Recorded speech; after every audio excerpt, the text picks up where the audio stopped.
distribution of the farm inputs. We were also going to collaborate with county governments to facilitate last mile delivery to farm gates. I'm very happy that some county governments actually worked with us on this exercise, and we were able to open additional stores in different parts of the country. Earlier in the year, I presided over the launch of the first phase of the subsidized fertilizer program and the inaugural phase of the National Farmer Digital Registration Exercise. For the first time in more than a decade, the fertilizer reached farmers in time to prepare for planting, and in that time, we delivered 2 million 50 kilogram bag to farmers last season. Similarly, since the onset of the long rains this year, we have prepared farmers in 41 counties and delivered to them 3,536,162 bags of crop-specific, region-specific fertilizer, and in the process registered more than 5 million farmers and issued 3,628,512 e-vouchers and established a last-mile distribution network. For the first time in our country's history, we are providing farmers with fertilizer whose formulation is customized to feed crops with their specific requirements of elements and address local soil nutrient composition. It is also the first time that fertilizer has been delivered directly to farmers on the basis of land acreage and crop production capacity, thanks to technology. Our last mile logistics were enhanced through effective partnership with county governments, and as a result, counties and communities made warehouses and stores available to the national of what this word means. Farmers efficiently and of their private keys to them as possible. ICT once again proved to be a game changer for our innovative intervention to serve farmers. After working with local administration to register farmers, and I must congratulate my deputy for spearheading that process, we collaborated with Safaricom to develop and deploy the fertilizer e-forger system to administer the fertilizer subsidy transparently, accurately, and efficiently. By cutting out brokers, middlemen, and other intermediaries, we have eradicated corruption and inefficiency from the program in order to concentrate maximum benefits on the farmer. The crops targeted by the e-voucher subsidized fertilizer program are maize, coffee, sugarcane, potatoes, rice, tea, cotton, edible oils, and tomatoes. The total amount spent so far on the fertilizer subsidy program is a small fraction of the annual cost of consumption subsidies, and yet its impact is nothing short of tremendous. In 2017, Kenya produced 39 million bags of maize. In 2018, production rose to 44 million bags of maize, but later came down to 40 in 2019, and again 40 million bags in 2021. Our target this year and annually going forward is to produce 61 million bags annually between this year all the way to 2027. Long rains annually account for 80% of our season production. From the long rain season alone, which is underway. And we want to thank God that we got rain this year better than the last several years. We estimate a yield of 44 million bags in this season, compared to last year's 32 million bags. We estimate that we will get an extra 12 million bags, thanks, by the grace of God, to the rains that we got, thanks to the patriotism of our farmers. If there are patriotic citizens of our country, it is our farmers. Our farmers have come in full force. They have gone beyond their normal call of duty to respond to our intervention, and they are doing a phenomenal job as a farming community. As a result of effectively administered strategic interventions, we are definitely on course to meet national demand in full this year. Today, I am proud to announce the commencement of the second phase of our program.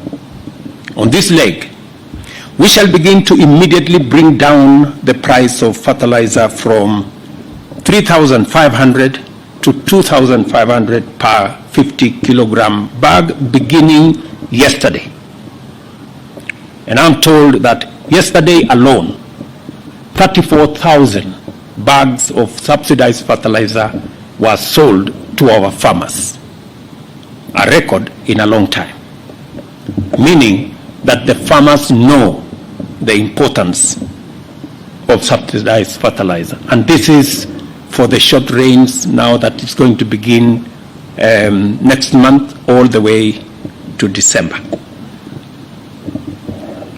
At this price, we expect significantly higher uptake of fertilizer. Since fertilizer is the game changer of our agricultural productivity, this should translate to higher production in the next planting season.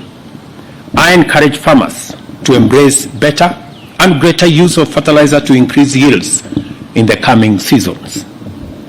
The government is also appealing to farmers to redouble the use of fertilizer per acre to increase agricultural production.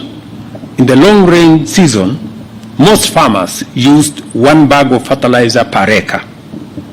Data shows that if you double the fertilizer per acre, you will get more yield from between 20 and 25 bags per acre. Many farmers who use 1 bag per acre get anywhere between 12 and 15 bags. But if they double the use of fertilizer, and I want every farmer to listen to me, because this is what I do in my farm. Yeah? When you double the use of fertilizer, there is a direct correlation to the production that you get as a farmer. So I am asking our farmers, now that we have reduced the cost of fertilizer from 7,000 now to 2,500, they have absolutely no reason why they should not double the fertilizer they are using from 1 bag to 2 bags, and we can immediately double our production, and we can get rid of the shortages and the high costs of food in our country. For the coming short rains, the government has embarked on the distribution of fertilizer to farmers throughout the country with a view to ultimately delivering 100,000 metric tons, or at least 2 million bags of 50 kilogram bags at the subsidized price of 2,500. I am asking farmers in the short rain regions that we are working with the county governments, and I am happy the chair of the Council of Governors is here, so that we can work with them on the last mile delivery to make sure that our farmers have access to fertilizer, especially the last mile component, so that we can enhance the productivity of our farmers. I still see, whenever I go around the country, that many farmers are not yet using sufficient fertilizer. Many of them are planting without. Some of them are planting with half a bag. Those who are trying are doing with 1 bag. I am encouraging farmers going forward that let us use at least minimum 2 as we go to 3, because that is how we are going to increase our productivity, and that is how we are going to feed our nation, and that is how we are going to bring down the cost of living in Kenya. Further, I'm happy to announce that our partnership with county governments has provided last-mile delivery of fertilizer to farmers and will be complemented with the opening of more than 50 distribution centers across the country. We will do more if the need arises. I am asking our county governments to work with us, to work with the National Cereals and Produce Board in opening additional centers where we can make these fertilizers available, and we are going to work on a mechanism where this will be jointly rolled out between the national government and our county governments, and we can agree on how the last mile can be worked out.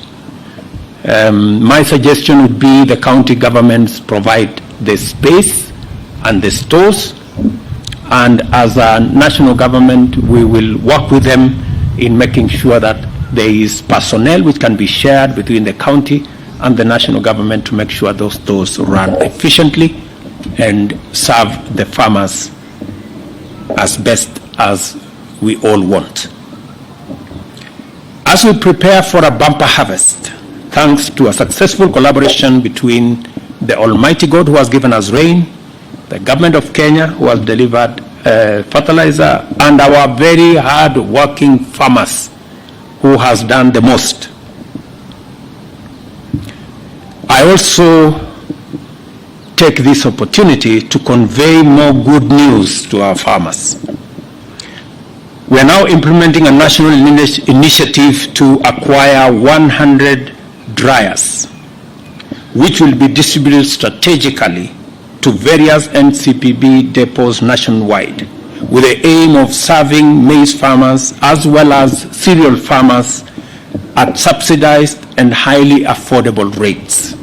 I know, for example, that farmers have been spending anywhere between about 60 shillings per 90 kilogram bag of maize and thereabout. We are proposing that this year Government of Kenya is going to meet half the bill for drying. Again, this is our strategy to make sure that we eliminate post-harvest losses. As we all know, we have seen farmers trying to dry their produce in all manner of ways, on roadsides, along the roads, in all manner of places.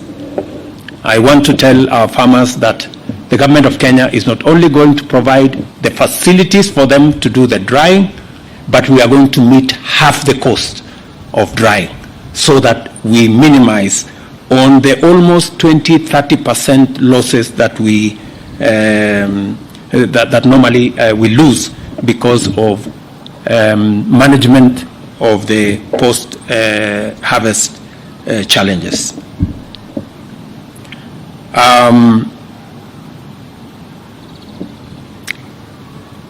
We are also doing this because the weathermen are telling us that there might be some El Nino rains further down the road, and we want to make sure that the El Nino rains do not disrupt our production. Just as we have maximized farmers' comfort by eliminating middlemen, brokers, conmen, and intermediaries in the distribution of inputs through ICT, we are also maximizing farmer returns from their produce by likewise removing brokers, middlemen, and others, as well as other perennial marketing challenges related to cereals and pulses. To this end, we shall implement the Warehouse Receipt System Act of 2019, which has never been implemented, which establishes a structured and well-regulated trading system for agricultural commodities. This system creates an ecosystem with opportunities for the private sector and National Cereals and Produce Board to provide a trading platform that links buyers and sellers and facilitates access to credit by agricultural producers.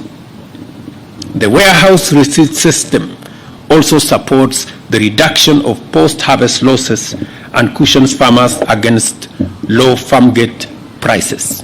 Again, the minister has clarity on how he's going to work with the private sector to make sure that we make the capacities within National Cereals and Produce Board and other government entities available for the private sector to work with us to make sure that we eliminate drop in prices that significantly affects farmers, but also we provide storage and other capabilities and a trading mechanism that is fair both to the consumer but also fair to our farmers. We are increasing the budget again as an intervention for the Agricultural Finance Corporation for seasonal crop lending from 2 billion shillings to 10 billion to facilitate affordable credit that will be available to our farmers. The credit will be provided at single-digit rates to further reduce our cost of production and enhance the productivity of our farmers. We have so many farmers that every season borrow money to buy inputs. The money that has been available has been between 2 billion and 2.5 billion over the years, which has not been adequate. This year, we are scaling that up to 10 billion shillings, and I am telling farmers across the country that they can now have access to affordable credit to help them support the country in matters food production and also making sure that we have a thriving agricultural sector. We are also working with the private sector